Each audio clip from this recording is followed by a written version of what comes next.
आणि आता एक मस्त स्वीट डिश आपण शिकतोय, डेझर्ट आपण शिकतोय. तर नाव काय दिले तुम्ही त्याला सर? नाव आहे बेक्ड अलास्का. Baked Alaska. तर आता आपण बघूया त्याचं साहित्य काय आहे. हा स्पॉन्ज केकचे स्लायसेस आहेत. जर का स्पॉन्ज केक अवेलेबल नसेल तर कुठल्याही फ्रूट केकचे तुम्ही स्लायसेस घेऊ शकता जे मार्केटमध्ये मिळतात. त्यानंतर त्याला सोक करण्यात शुगर सिरप आहे, हे पावडर्ड शुगर आहे, हे फ्रूट कॉकटेल किंवा टिन्ड फ्रूट कॉकटेल म्हणून मिक्स फ्रूटची बाजारात मिळते ती घेऊ शकता. हे आईस्क्रीम्स आहेत, vanilla ice cream, strawberry ice cream, chocolate ice cream. आणि याला आम्ही मरँग म्हणतो. हे एग व्हाईट घेऊन त्याला खूप चांगला बीट केला किंवा अशा टाईपचं ते असं फ्लफी मिक्सचर बनतं, त्याला मरँग असं म्हणतात. हे आपण कव्हरिंग करता वापरणार आहोत. साहित्य तुम्ही बघितलं आपण काय काय घेतलं आणि काय दाखवतो. आपण असेंब्ली करतोय. याला बेक्ड अलास्का किंवा नॉर्वेजियन ऑमलेट असे याला म्हणतात. हो. तर आता यामध्ये आपण स्पॉन्ज केक आहे, होय स्पॉन्ज केक आहे, तो आपण असा खाली लावायचा आहे. आणि याच्यावर आपण 3 प्रकारचे आईस्क्रीम्स आणि त्याच्या आधी फ्रूट्स हे ठेवणार आहोत. तर हे असं स्पॉन्ज केक तुम्ही असा कापून असा ठेवू शकता. तर याच्यावरती आपण थोडंसं शुगर सिरप, त्यामुळे हे शुगर सिरप थोडंसं याच्यावर टाकून द्यायचं आहे. म्हणजे ते रेड जो स्पॉन्ज केक आहे तो एकदम ड्राय राहणार नाही. ही फ्रूट्स जे ऑलरेडी कट केलेले फ्रूट्स आहेत, फ्रूट कॉकटेलचा टीन जो मिळाला तोच आणखी लहान लहान कट केलेले आपण लहान डायसेस केलेले आहेत, ते आपण याच्यामध्ये स्प्रेड करतो आहोत. हे जे मेन आईस्क्रीम्स आहेत तिन्ही ते आपण त्याच्यामध्ये ठेवायचे आहेत. तर हे तिन्ही आईस्क्रीम म्हणजे व्हॅनिला, स्ट्रॉबेरी आणि चॉकलेट.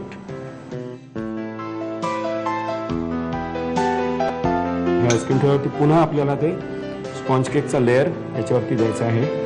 आता हे फ्रीझर मध्ये 2 तास, फ्रीझर मध्ये आपल्याला हे 2 तास ठेवायचं आहे. ओके. आपण डीप फ्रीज मध्ये जे मिश्रण ठेवलं होतं तयार करून sponge cake with stuffed ice cream, तर ते आलेलं आहे. आता करताय. आता आपण याच्यावर ते बेक्ड अलास्काचा इफेक्ट मिळाला. आपण हे जे एग व्हाईट जो बीट केलेला आहे बर्फाचा पूर्ण तसाच आपण त्याच्यावर स्प्रेड करायचा आहे. त्यानंतर मग आणखीन एक करू शकतो आपण. याला थोडं डिझाईन देण्याकरता किंवा डेकोरेशन देण्याकरता ह्या पायपिंग बॅग मध्ये हेच भरलेलं आहे. आणि साखर ह्याच्यावर भरपूर. त्यानंतर पुढे आपण ती पायपिंग बॅग मधून त्याला आपण वेगळं डिझाईन देऊ शकता. म्हणजे तुम्ही फुल बनवू शकता किंवा स्ट्रेट अवे फक्त हे असं त्याच्यावरती असे लाईनिंग काढून छानपणे करू शकतो. आणि त्यानंतर मग त्याच्यावरती आपण ती थोडीशी शुगर भुरभुरायची आहे आणि त्यानंतर ते डन आहे. बेक करायचं आहे आपल्याला. ओके. बेक किती वेळ करणार तुम्ही? लगेचच ते बेक होईल. आपण ऍक्च्युली स्पेशल एक इक्विपमेंट वापरणार आहोत बेक करण्याकरता. आपण एक ती टॉर्च म्हणून आमच्याकडे असतं, ते टॉर्च आपण वापरणार आहोत. खरं पण भुरभुरून झालेली आहे. आता ते कसं बर्न करतात ते आता बघा. हे बेक्ड अलास्का जशी असतात ती पीक्स तसं ते दिसत आहे. आणि हा स्पेशल इक्विपमेंट हा टॉर्च आहे.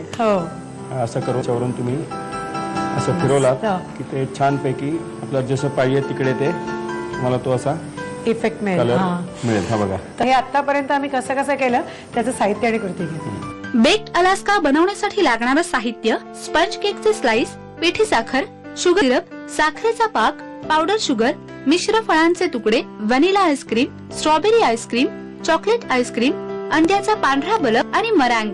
कृती: एका प्लेट मध्ये स्पंज केक घेऊन त्यावर साखरेचा पाक घालावा. त्यावर मिश्र फळांचे तुकडे, व्हॅनिला, स्ट्रॉबेरी आणि चॉकलेट आईस्क्रीम घालावं. वरून पुन्हा स्पंज केक लावून डिश 2 तास फ्रीझर मध्ये ठेवून द्यावी. त्यावर फेटलेल्या अंड्यापासून तयार केलेलं मरँग लावून घ्यावं. प्री हीटेड ओव्हन मध्ये 4 ते 5 मिनिटं ब्लो टॉर्चने बेक करून बेक्ड अलास्का सर्व्ह करावं.